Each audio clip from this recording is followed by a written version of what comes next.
ആത്മീയ നമസ്കാരം.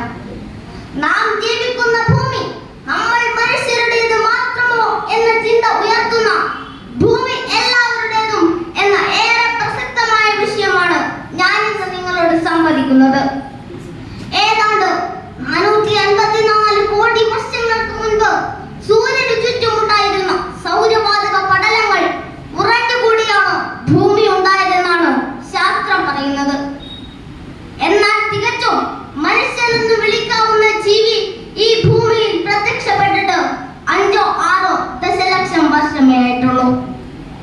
ആദ്യ ജീവി സാന്നിധ്യമായിരുന്ന ഏകകോശ ജീവികൾ മുതൽ പിന്നീട് ഇങ്ങോട്ടുണ്ടായ സർവ്വ ജീവജാലങ്ങളും ഭൂമിയുടെ വളർച്ചയിൽ അവരുടേതായ പങ്ക് വഹിച്ചിട്ടുണ്ട്.